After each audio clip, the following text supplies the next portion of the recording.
Assalamualaikum warahmatullahi wabarakatuh. Saya Rika Feraldi Al-Hakim, mahasiswa Universitas Cyber Asia, akan mempresentasikan tugas UAS testing dan implementasi sistem tentang strategi pengujian dan pemeliharaan sistem manajemen inventaris. Dalam mengimplementasikan sistem manajemen inventaris baru yang bertujuan untuk meningkatkan efisiensi operasional, ada beberapa strategi untuk melakukan pengujian yang menyeluruh dalam merencanakan maintenance yang efektif. Pengujian tidak hanya memastikan bahwa sistem berfungsi sesuai dengan harapan, tetapi juga menilai keandalan dan performa sistem dalam kondisi yang nyata.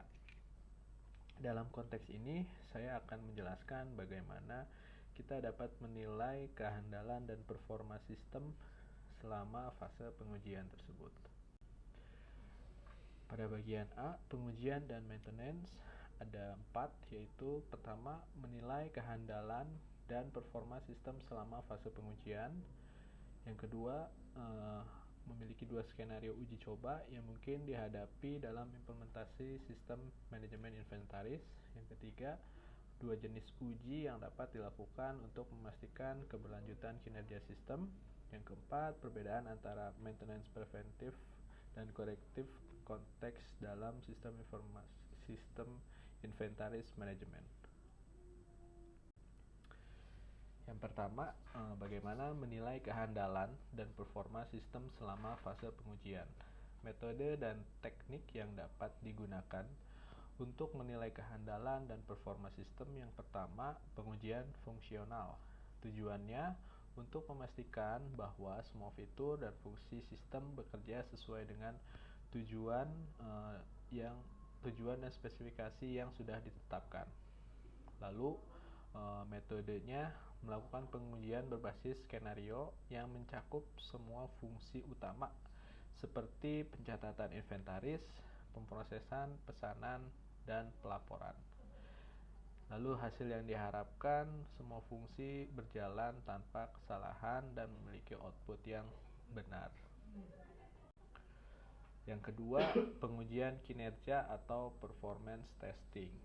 Tujuannya mengukur seberapa baik sistem berfungsi di bawah berbagai kondisi beban.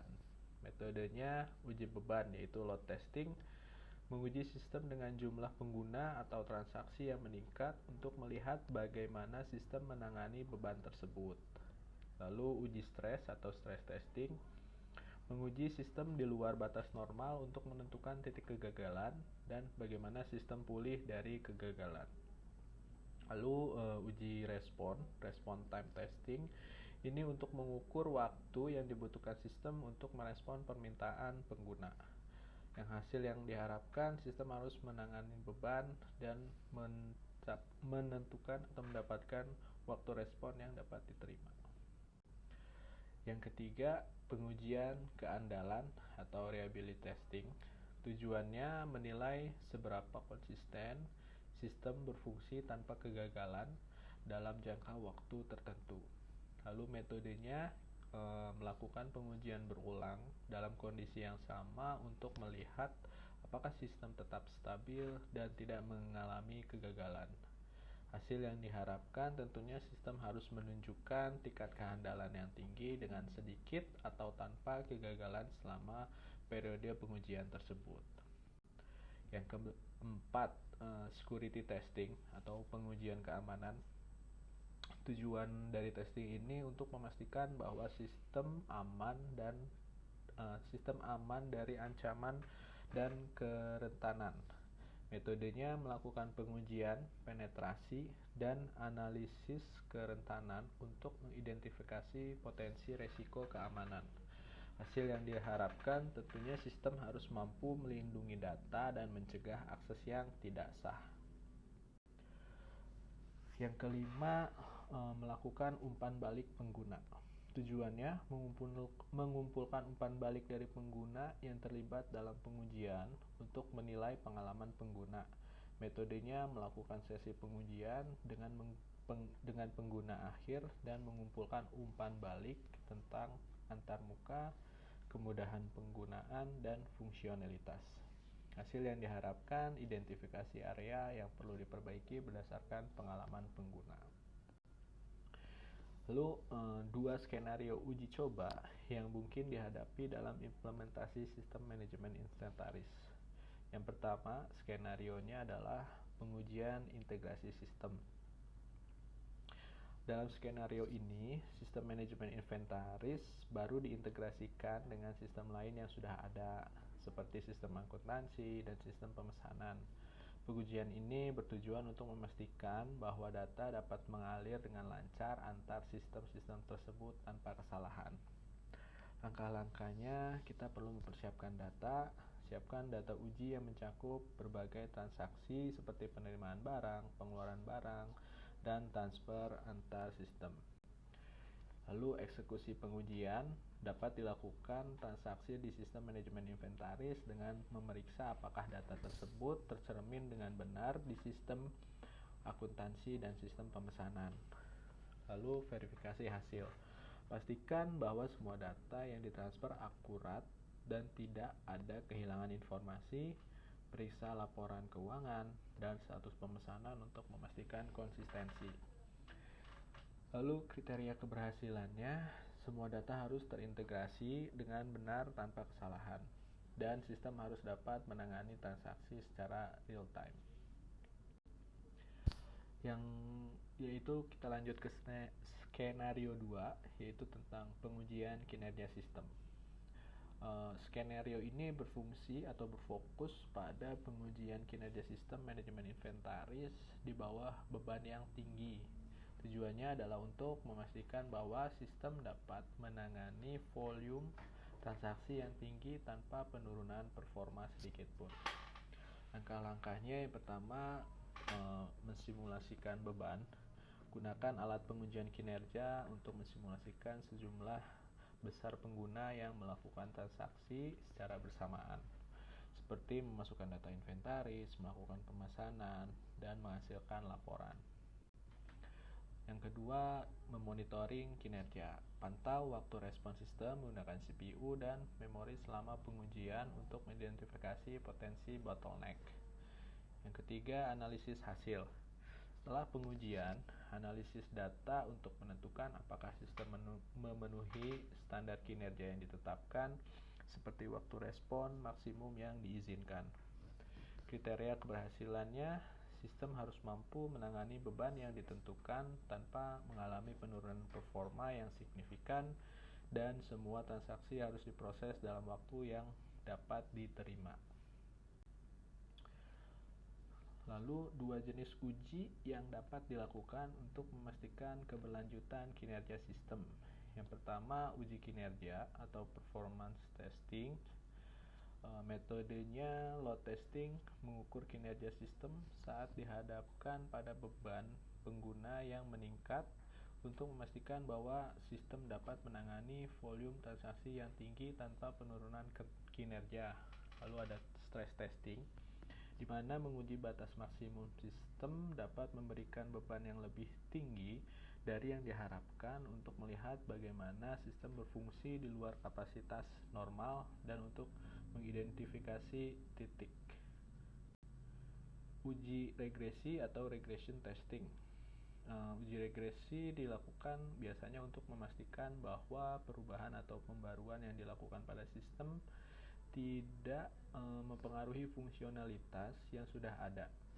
Ini penting setelah perbaikan bug, penambahan fitur baru, atau perubahan konfigurasi. Metodenya menggunakan script pengujian otomatis untuk menjalankan kembali semua kasus uji yang relevan setelah perubahan dilakukan, memastikan bahwa semua fungsi yang ada tetap berjalan dengan baik dan tidak ada bug baru yang muncul. Yang keempat, perbedaan antara maintenance preventif dan korektif dalam konteks sistem manajemen inventaris. Yang pertama, maintenance preventif. Maintenance preventif adalah tingkatan atau tindakan yang dilakukan untuk mencegah terjadinya masalah atau kerusakan pada sistem sebelum masalah tersebut muncul. Ini dilakukan secara terjadwal dan bertujuan untuk menjaga kinerja sistem agar tetap optimal.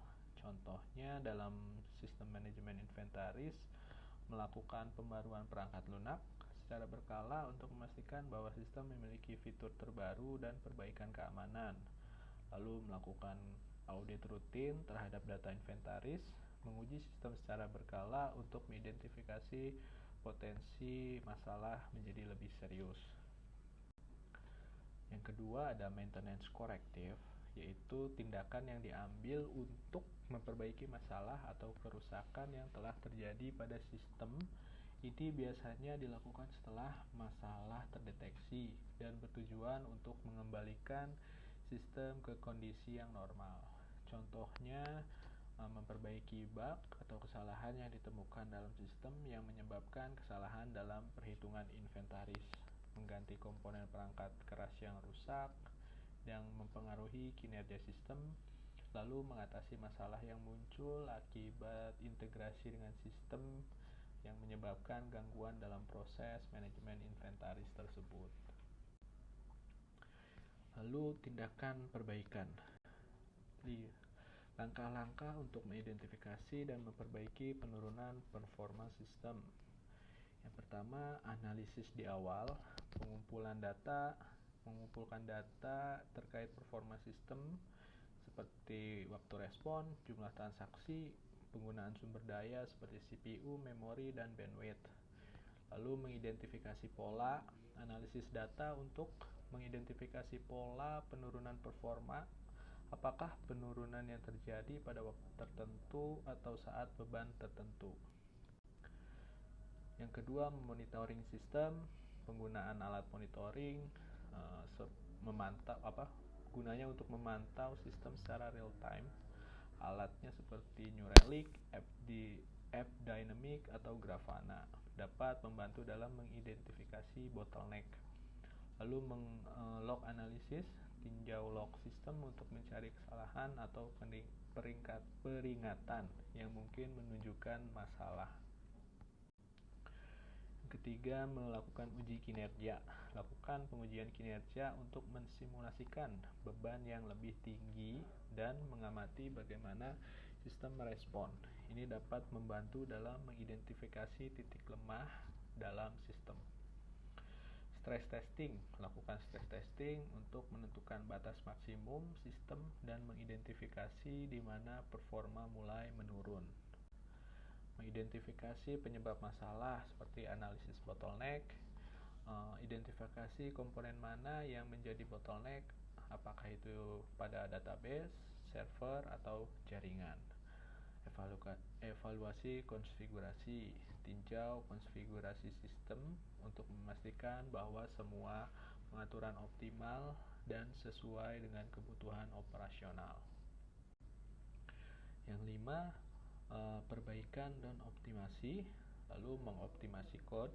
Jika masalah terletak pada kode aplikasi, lakukan optimasi untuk meningkatkan efisiensi, bisa meliputi pengurangan query database yang tidak efisien atau mengoptimalkan algoritma. Upgrade infrastruktur. Pertimbangkan untuk meningkatkan infrastruktur seperti penambahan kapasitas server, meningkatkan bandwidth, atau menggunakan solusi cloud untuk skalabilitas. Lalu caching, implementasi caching untuk mengurangi beban pada database dapat mempercepat waktu respons. Lalu uji ulang dan validasi. Uji ulang sistem. Setelah perbaikan dilakukan, lakukan pengujian ulang untuk memastikan bahwa performa sistem telah kembali normal atau meningkat. Monitoring pasca perbaikan, lanjutkan monitor sistem setelah perbaikan untuk memastikan bahwa masalah tidak akan muncul kembali. Lalu membuat dokumentasi dan umpan balik. Catat semua langkah yang diambil, hasil pengujian, perbaikan yang dilakukan untuk referensi di masa mendatang.